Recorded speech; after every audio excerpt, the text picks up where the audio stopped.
Este é o podcast Nortox, um novo conceito em comunicação para levar até você, agricultor, informações relevantes do agro brasileiro.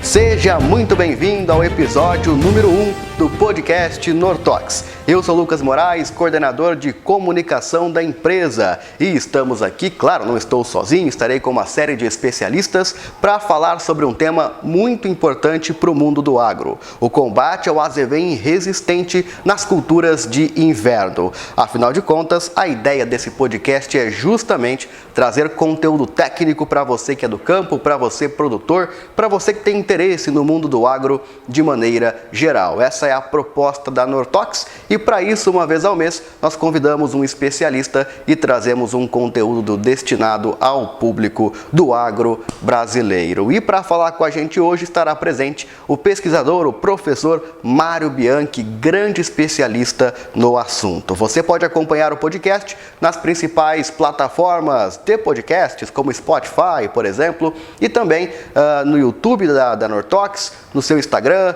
no Facebook, enfim, nas redes sociais como um todo, também teremos o nosso episódio de hoje disponível. Então, se você acompanha com imagens, você pode acompanhar também somente em áudio. E caso contrário, caso esteja ouvindo o podcast, você também pode assistir com imagem no YouTube, no Instagram e nas demais redes sociais da empresa. E para começar o podcast de hoje, começo cumprimentando Guilherme Aquaroli, nosso gerente nacional de marketing, que também, claro, vai fazer parte do nosso episódio. Guilherme, seja muito bem-vindo ao nosso episódio.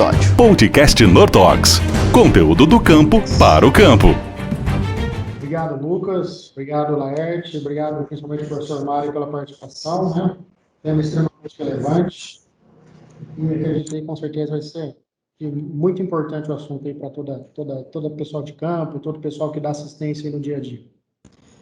Bacana. Laerte, nosso gerente regional de vendas lá do Rio Grande do Sul, seja muito bem-vindo, participando pela primeira vez conosco do nosso podcast. Boa tarde, Lucas, boa tarde, professor Mário, boa tarde, Guilherme, sejam todos bem-vindos.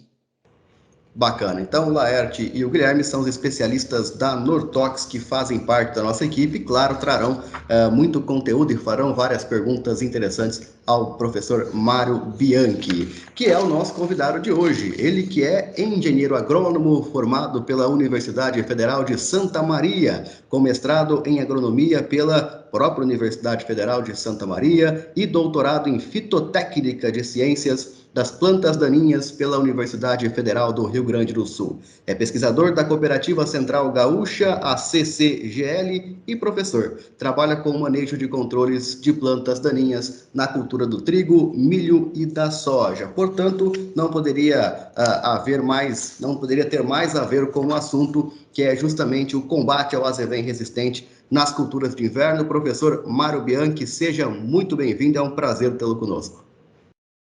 Obrigado Lucas, obrigado Guilherme, obrigado a Laerte, obrigado a Nortox pelo convite. É com muita satisfação que a gente está presente aqui para conversar sobre esse tema tão importante que é, né, o controle de plantas daninhas na cultura de trigo, né, no inverno, que é muito importante hoje, até em função da sua área, né, que vai aumentar nessa safra, então nós temos que ter bastante cuidado com relação a isso. Bacana. Como você pode perceber, o assunto é técnico, essa é a ideia do nosso podcast, e por isso deixo à vontade o Guilherme e também o Laerte para perguntarem ao professor Mário Bianchi. Obrigado, Lucas. Mais uma vez, professor Mário, muito obrigado pela tua agenda, pela tua disponibilidade, né? Um parceiro da Nortox de longa data na parte de desenvolvimento, de pesquisa, principalmente da linha de herbicidas da Nortox, aí focada nas principais plantas daninhas aí na região sul do país. E o assunto plantas daninhas é muito complexo, né, professor? Porque ele não envolve só as plantas daninhas de inverno, né? O foco é o azevém resistente. A gente sabe que todo o complexo do manejo que o agricultor faz no verão, faz no outono, faz no inverno, vai impactar consequentemente. E hoje, professor, diante de toda essa complexidade, principalmente falando desse manejo de plantas daninhas nos cereais de inverno, na opinião do senhor, aí, quais são as principais dificuldades para o manejo, o que o agricultor, o que os técnicos vêm vivenciando aí no dia a dia no campo, principalmente aí nessas áreas aí na região sul do Brasil, com foco nos cereais de inverno? Bem, eu diria que a gente poderia resumir em 3 palavras as dificuldades. Primeira é o planejamento, segunda, resistência, terceira, condições ambientais por ocasião da aplicação dos pós-emergentes principalmente. Tá? Com relação ao planejamento, como a cultura de trigo ela tem uma oscilação de áreas normalmente e tem as decisões muitas vezes são muito próximas da semeadura do trigo, nem sempre a área que vai ser cultivado o trigo foi uma área previamente estabelecida, ou seja, que faz parte do planejamento da lavoura. E qual é a importância disso? Né? No momento que você faz o planejamento, você já prepara aquela área para reduzir, né, uma certa quantidade de plantas daninhas, em especial a azevém. Porque a azevém é uma pastagem, né? O azevém ele faz parte do uso no inverno como uma cultura para alimentação animal. Então, no momento que você deixa esse azevém produzir sementes, né, logicamente que o banco de sementes ele aumenta muito. E aí, no momento que se escolhe áreas como essa para o cultivo de trigo, nós vamos ter um banco de semente bastante elevado, o que vai exigir, claro, né, uma atenção maior para o controle, seja na dessecação, seja com o uso de herbicidas em pré-emergência ou mesmo em pós-emergência. Então, esse é um problema, é uma dificuldade na realidade, é uma dificuldade. Então, nós precisamos ter isso bem claro, né, que o planejamento ele auxilia muito, né, na redução, né, do problema azevém na cultura de trigo. O segundo ponto de atenção e o segundo ponto que nós devemos considerar, né, na lavoura de trigo é a ocorrência de plantas daninhas resistentes a herbicidas. Hoje, basicamente, nós temos duas que são muito importantes, que é o azevém, resistente a glifosato, o azevém que é resistente a inibidores de ALS, como é o caso do iodosulfuron na pós-emergência, como é o caso do piroxulan também pós-emergência, né? E como é o caso também do clodinafop para pós-emergência. Tá? E também, logicamente, além da dessecação, né, do glifosato, nós temos também produtos que são utilizados, né, para complemento do glifosato para atender esse controle na dessecação. Né? Então, esse cuidado da resistência ele é muito importante, porque as sobras que ocorrem, né, nesse momento da dessecação, elas não são mais controladas dentro da cultura de trigo, nem com produto pré-emergente, nem com produto pós-emergente. Tá? Esse é um ponto assim, muito importante. A dessecação ela tem que ser planejada de acordo com as espécies daninhas e considerando a ocorrência de resistência. Tá? Então, esse é um ponto assim, que eu considero decisivo e fundamental para o bom estabelecimento da cultura do trigo. E um outro ponto importante, né, que eu considero importante para os cereais de inverno, para o trigo, são as condições ambientais por ocasião tanto da dessecação, quanto principalmente da pós-emergência dentro da cultura. Dentro da cultura, logicamente, na dessecação, nós devemos observar sempre a umidade relativa do ar, né, que ela deve ser maior ou, no mínimo, igual a 60%. Né? Então, 60% ou mais. Condições inferiores a essa acabam comprometendo, em parte, né, o processo de dessecação.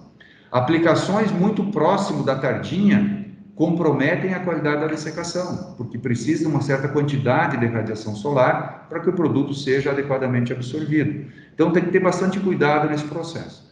E principalmente na pós-emergência, né? Porque normalmente nesse período nós já estamos no inverno, estaríamos no inverno, onde a luminosidade é mais limitada, onde as condições de temperatura também limitam a aplicação. Porque aplicações com temperaturas iguais ou inferiores a 10 graus comprometem o resultado final, comprometem o controle. Vai ser inferior ao que normalmente o produto pode oferecer. Professor, dentro desse complexo aí de manejo, né, essa dificuldade do sistema aí, quais as plantas daninhas, o professor elenca aí como as 3 principais e as mais importantes aí, e por quê? Bem, Eu acho que uma delas é tranquila, duas são bem fáceis da gente comentar, que ocorrem em todas as áreas de trigo, né? E nesse período até um pouco mais, né? Então, a zevém, sem dúvida, é a principal planta daninha na cultura do trigo. É uma pastagem, mas para trigo é uma planta daninha muito importante e que causa dor de cabeça para a maioria dos triticultores, né? Em função da questão de resistência, em função da dificuldade, muitas vezes, do uso do produto adequado para fazer um bom controle, né?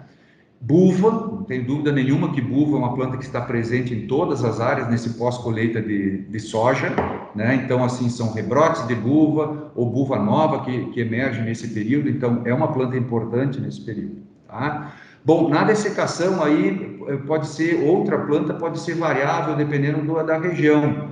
Nós temos uma ocorrência crescente de plantas, vamos chamar assim, que fica dentro do guarda-chuva das poaias, vamos chamar assim, né? Nós temos aí a poia branca, Richardia brasilensis, nós temos a poia do campo, a Spermacossia verticillata, nós também temos aí erva quente ocorrendo em algumas regiões, né, que são plantas de controle mais complexo, de controle que exige mais cuidado nesse período, né? Nós temos também o nabo como uma planta importante, não tanto na dessecação, mas como uma planta para pré e pós-emergência dentro do trigo, né? Até porque também o nabo já tem resistência a inibidores de ALS, então tem que se ter um cuidado com a escolha dos produtos, né? Para fazer o controle adequado dessa espécie. Então eu posicionaria mais ou menos dentro desse cenário, né? Mas eu pontuaria assim, resumindo, a zevém, sem dúvida, né? Buva, né? E depois a terceira ficaria entre uma dessas que eu comentei, em função, logicamente, da região, né, que ocorre. Professor, e muito, né, dessas três principais plantas que o senhor citou, duas delas, além de serem problemas de controle, a gente hoje tem problema com resistência, né, que é o azevém e a buva, seja resistente ao glifosato, seja inibidor ALS, como o senhor já falou na pergunta anterior. O senhor acredita que essas resistências, né, não só no trigo, vem causando muitas plantas daninhas resistentes aos herbicidas, né, a cultura da soja, a gente também tem o mesmo problema. Isso se deve ao fato do manejo do agricultor, ao fato do número de herbicidas registrados para utilização nessas culturas hoje. O senhor acha que hoje as culturas dos cereais de inverno, eles possuem uma boa cobertura, um bom número de ingredientes ativos diferentes, com mecanismos de ação diferentes para essas plantas daninhas? Não, sem dúvida. O que promove, né, o que aumenta a probabilidade de resistência é o herbicida, né? Então, é claro que dentro dos herbicidas, do perfil de herbicidas que se utiliza, né, nesse período, né, e também no verão, né, para a cultura da soja, o glifosato, né? O glifosato ele é utilizado em larga escala. Então, qualquer herbicida que é utilizado numa ampla área, né, durante várias vezes ao ano, né, ele é um agente de seleção, então ele vai promover a seleção daquelas plantas, daqueles biótipos que a gente chama, que são os resistentes àquele produto, né? Então, dentro da população de azevém, nós temos algumas plantas que são sensíveis ainda ao glifosato e tem plantas que já são resistentes.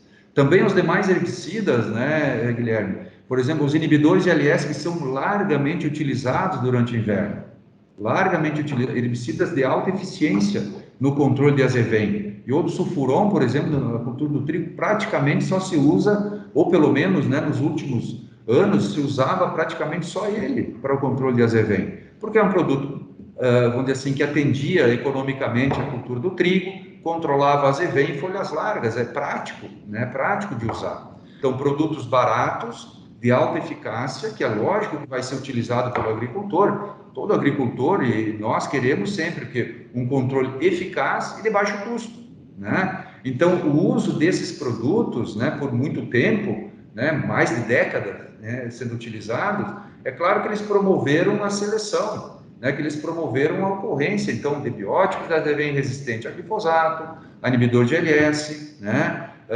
Então, isso hoje nós temos que conviver com isso. E para isso nós precisamos de herbicidas eficazes, né? Porém que tenham mecanismos de ação diferentes. Professor, e você como pesquisador, consultor, influenciador, aí, né? Um vasto conhecimento nesse nosso mercado, aí, né? Conhece bastante a nossa nossa região do Rio Grande do Sul. Como que o professor vê a importância do produtor rural hoje utilizar, né, os herbicidas pré-emergentes nos cereais de inverno? Bem, esse ponto, Laerte, é muito importante. Hoje nós temos conversado muito e a pesquisa tem trabalhado já, considero já praticamente uma década já com isso, buscando, tanto para a cultura de soja, né, e também para a cultura de trigo, alternativas, né, que possam auxiliar no controle de espécies importantes, né, de espécies que nós temos dificuldade de controle. Então, no foco do azevém, não tem dúvida nenhuma que o herbicida pré-emergente hoje é fundamental, né, para entregar, né, uma condição mais favorável para um herbicida aplicado em pós-emergência. Ou, quem sabe, em algum caso, né, ou naqueles casos de baixa população natural, o baixo banco de sementes natural de azevém, quem sabe até, vamos dizer assim, descartar a possibilidade de uso de um pós-emergente. Então, isso vai ser variável, né? Mas eu vejo assim, para trigo hoje, o uso de um pré-emergente diante desse cenário de resistência, né, do azevém, ao glifosato, aos inibidores de ALS, até aos inibidores de ACCase, o herbicida pré-emergente é um ponto-chave hoje, né? Seja ele usado em qualquer período, seja plante aplique, seja estrategicamente com antecedência, né, para reduzir banco de semente, enfim, é importante hoje, é uma ferramenta que não tenho dúvida, né, que contribui muito, né, para uma lavoura de trigo, né, numa condição assim de baixa competição ou de interferência praticamente zero de azevém depois do estabelecimento. Professor Mário Bianchi falou, portanto, bastante, né, nessa parte técnica, várias informações relevantes para o campo. Mais uma vez agradecemos, professor, pela sua participação, certamente contribuiu muito para o nosso podcast e para todo mundo que vai estar acompanhando esse episódio. Gostaria que o senhor fizesse as suas considerações finais e, se por um acaso ficou algum assunto que o senhor gostaria de ter destacado, mas não perguntamos, fique à vontade. Muito obrigado, e sim, sempre fica alguma coisinha, né, que é importante a gente chamar a atenção, né, lógico, mas, primeiro, né, planejamento é algo muito importante, então ainda tem tempo de fazer um reconhecimento das áreas, né, para a gente ter uma noção clara do que a gente está lidando, né? Então, esse é um ponto importante. Como ferramentas, né, hoje nós comentamos há pouco sobre os herbicidas pré-emergentes, eu acho que aí entra, tenho certeza que aí entra um ponto assim que muda, que é necessário mudar a forma como nós fizemos a semeadura do trigo. Né? Quando a gente passa para o uso de herbicidas pré-emergentes, isso vale para qualquer cultura e para trigo também, é importante nós termos mais cuidado com velocidade de semeadura, fazermos uma semeadura com mais qualidade, com uma distribuição uniforme de profundidade e de recobrimento de semente. Isso garante maior eficácia dos herbicidas pré-emergentes, garante maior seletividade do herbicida pré-emergente. E, logicamente, melhor qualidade na emergência e capacidade de competição do trigo, né? Maior capacidade de competição do trigo com o azevém. Então, era esse o lembrete, assim, eu acho que todos têm condições hoje de fazer um bom estabelecimento do trigo, utilizar as ferramentas que nós temos hoje são muito importantes, fazer uma boa lavoura, temos uma valorização importante da cultura do trigo, então é hora de aproveitar e fazer uma lavoura, começar ela bem feita, fazer um bom controle de plantas daninhas e dar o primeiro passo assim, né, com bastante qualidade. Praticamente era esse o meu recado, agradeço a oportunidade de poder conversar com todos, né, é muito importante que todo triticultor, né, tenha essa consciência, né, de que a lavoura de trigo ela é importante, sim, muito importante para nós como um todo, e é importante que ela comece bem. Né? Então, uma boa safra a todos, né, que tenham, né, uma boa condução de cultura, tomara que o tempo corra bem e que possamos ter uma excelente produtividade na cultura do trigo. Podcast Nortox. Informações técnicas debatidas de maneira leve e descontraída. Agradecemos, então, o professor Mário Bianchi, que certamente deu uma aula para nós aqui sobre manejo de plantas daninhas resistentes em materiais de inverno. Bom, como você que está acompanhando já sabe, A Nortox é especialista em resolver esse tipo de problema, né? Então, por isso, ficam conosco o Guilherme e o Laerte também, para falar sobre quais são as soluções da Nortox para esses problemas causados pelas plantas daninhas que são tão preocupantes para o campo. Guilherme, Laerte, quais são as soluções que a Nortox oferece? Principalmente, né, baseado em tudo que o professor falou e argumentou, né, nós não vamos ter nada milagroso que vai resolver 100% o problema do agricultor, né? Passa tudo por um planejamento, a questão do conhecimento da área, conhecimento do técnico que atende a área, quais são as plantas daninhas, né, difíceis naquela região, naquele talhão, naquela fazenda, e também conhecer os fatores ambientais, principalmente no período da aplicação. A gente fala de herbicida pré-emergente, e as condições ambientais são muito importantes, principalmente umidade do solo, né, chuva após a aplicação, para que os fatores, a gente tenha realmente uma eficiência muito maior desses produtos e consiga extrair ao máximo dele no campo.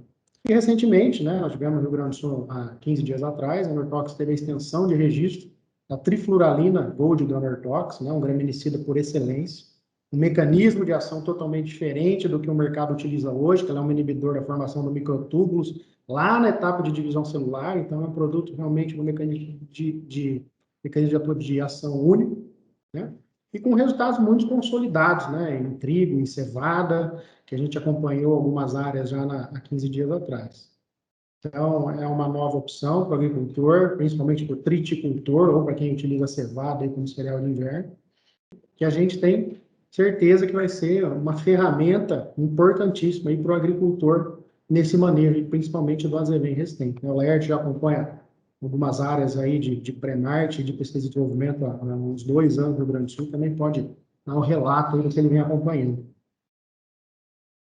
Então, o Guilherme, é uma ferramenta muito importante que tá chegando para nós aí, né? Especialmente esse ano que segundo as informações de mercado aí, o Rio Grande do Sul está aumentando em mais de 15% as áreas de plantio de trigo em relação a 2020, né? Segundo as informações, o último ano que o Rio Grande do Sul plantou mais de 1 milhão de hectares de trigo foi em 2013. Então, 7 anos depois, o Rio Grande do Sul está voltando a plantar em torno de 1 milhão e 100 hectares. O ano passado foi 930, né? 1.000 hectares, esse ano 1 milhão e 100. Então, isso devido, né, à demanda crescente de alimento animal, a capacidade financeira do produtor também, né, o preço da commodity, tudo isso vem influenciando. E para isso precisa-se de ferramentas, né? A gente sabe dos problemas que se tem hoje nas culturas de inverno, cada ano vem aumentando, né, isso aí. Então, a trifluralina, ela entra como um produto aí chave no manejo dessas plantas daninhas. E como você disse, há 2 anos a gente vem acompanhando essas áreas aí de pré-marketing e os resultados têm sido excelentes. Tem sido excelentes e muito satisfatórios. O pessoal, os agricultores que utilizaram, certamente vão dar sequência no produto, né? Não sei se nós falamos de dose aí, não sei se vamos colocar isso aí também. Acho que dá para Dados de falar, câmbio né? estamos acompanhando, né, na casa dos 2,5 litros, 3 litros por hectare. Então, Né? Então, as áreas que nós acompanhamos, né, e hoje a gente tem embasamento técnico para tá recomendando trabalhos de 2,5 litros a 3 litros por hectare, depende o perfil de solo, né, solo mais leve ou solo mais pesado. E a nossa recomendação, nós vamos trabalhar aí com aplicação 7 dias antes do plantio da cultura, né? Ou no plante e aplique. São essas 2 recomendações. Depende muito do manejo que o cara vai fazer antes da cultura, né? Pouco vai ter que fazer uma dessecação antes do plantio, né? 15, 20 dias antes. Então, depende muito. A recomendação da trifluralina, ela vai ser bem técnica nesse caso. é importante, você falou também, Laerte, em questão de expansão de área, né, do trigo, como a commodity está em alta, que não é só no Rio Grande do Sul, né? O Brasil como um todo, essa safra de inverno 2021, a gente deve plantar uma área de trigo 13% maior do que a gente plantou no passado. Deve girar em torno de seus 2 milhões e 700 mil hectares, número que a gente não fazia desde 2014, né? Depois de 2014 para cá, o trigo vem um pouco de queda de área plantada, né? Principalmente todas as dificuldades climáticas e da cultura como um todo. E essa ascensão que a agricultura teve, né, nos últimos 6 meses, principalmente da reação dos preços do commodity mundial, a gente chega numa área de 2.700.000 hectares. E, como o professor deixou bem claro, né, buva, 100% das áreas que tem trigo tem problema com buva. A trifluralina, ela é um graminicida por excelência, como no controle do azevém e outras plantas daninhas gramíneas, mas a gente sabe que ela tem supressão em sementes, em plantas latifolicistas de semente pequena. Então, supressão é quando a gente não atinge os 90% de controle, mas chega ali no seu 65%, 70% de controle. E é o caso da buva, onde a gente tem uma supressão muito boa aí da trifluralina, né? E a gente sabe que o fluxo da buva, vem no outono, então é aí que o produtor tem que controlar para não ter problema também lá na frente. Então, além de ser uma excelente opção para o manejo do azevém resistente no trigo, ela também pode entrar dando essa contribuição aí de supressão no controle da buva nessas áreas de expansão aí da cultura do trigo. Beleza, Laerte, agradecer a você pela participação no quadro, pelo contato com o Mário Bianchi, e com certeza aí os pré-emergentes vão se tornar também uma importante ferramenta aí nos cereais de inverno. Beleza, eu que agradeço o convite pela participação. Pode confiar, é da Nortox. Tá aí, muito obrigado, Guilherme, muito obrigado, Laerte, por ter falado mais sobre os produtos da Nortox, justamente para o conteúdo que nós trouxemos no episódio de hoje. Se você se interessou pelo tema, se você quer se aprofundar ainda mais, quer saber ainda mais, eu tenho um convite para você. Em nosso site, nós temos o informativo técnico deste mês, falando justamente sobre esse assunto. Ele foi escrito pelo Thiago Polis, que trabalha no nosso desenvolvimento de mercado, é mais um especialista Nortox sobre um tema tão relevante para o campo. Para você poder acessar, é só ir até o nosso site. Lá também você vai encontrar mais informações sobre os produtos que nós destacamos durante esse podcast. Para acessar, www.nortox.com.br. Acompanhe nós também através do YouTube, Nortox SA, também no Facebook, no Instagram, no LinkedIn, enfim, a Nortox está presente nas principais mídias sociais, nos principais canais de audiência que temos disponível. Forte abraço, encontro você num próximo podcast. Até lá! Esse foi mais um episódio do podcast Nortox. Saiba mais sobre os nossos produtos acessando o site www.nortox.com.br. Pode confiar, é da Nortox. Uso agrícola, venda sob receituário, lei ou rota de bula. Consulte sempre um engenheiro agrônomo. Destine corretamente as embalagens vazias.